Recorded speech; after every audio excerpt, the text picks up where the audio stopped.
Padre Reis, quando chega-nos uma informação de rusgas, contratos de corrupção no Tribunal Administrativo, que é o fiscal das contas públicas, qual é a sua análise, a partida sobre este ponto? Bem, primeiro a percepção naturalmente é negativa por se tratar do órgão que é responsável por velar em algum momento da própria integridade da máquina pública. Contudo, é preciso dar uma nota positiva ao Tribunal Administrativo.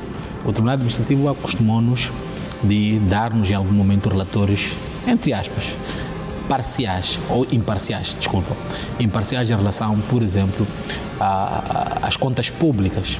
E em algum momento, quando tu vês o próprio Tribunal Administrativo a sofrer rusga, significa que tem alguma abertura em relação a fazer a limpagem das fileiras, se assim podemos colocar.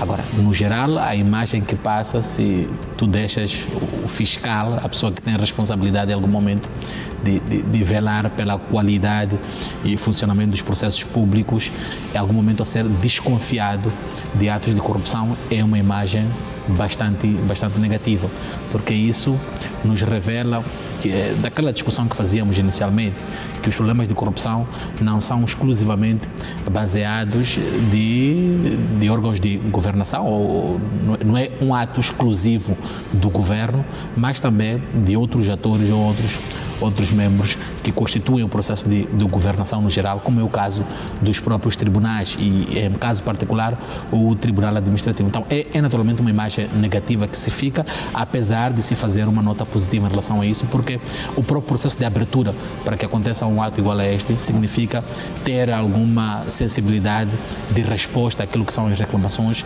e os atos que se fazem em relação à possibilidade de ocorrências de atos de corrupção no Tribunal Administrativo.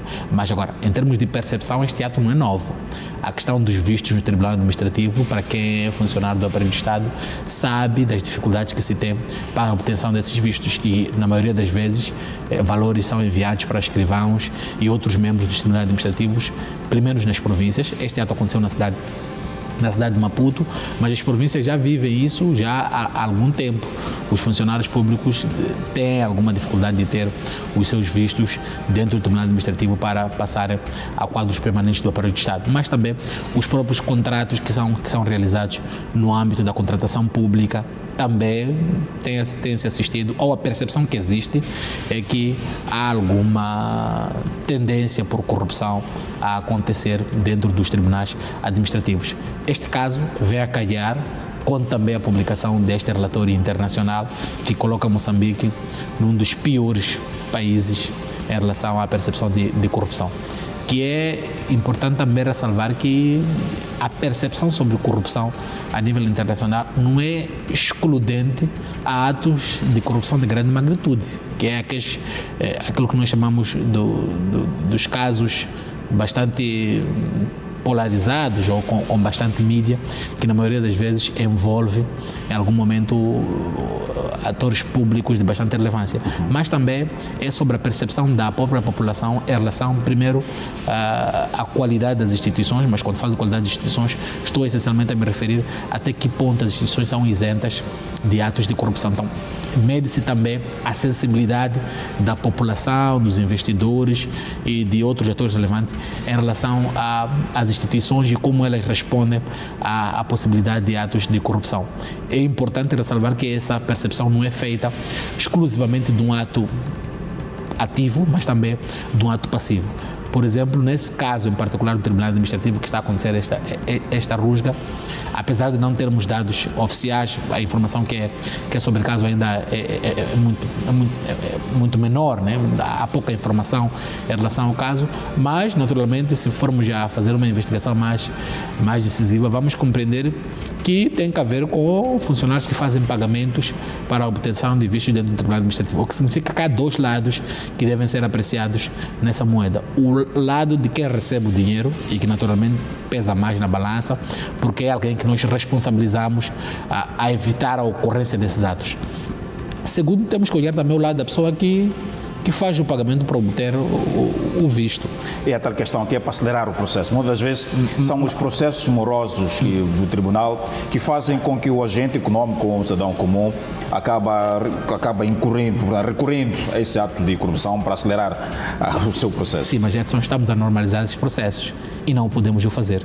À medida que nós não podemos achar normal que uma mãe, sempre que vá à maternidade, tenha que levar consigo ao bolso 1000 meticais. Não podemos institucionalizar isto.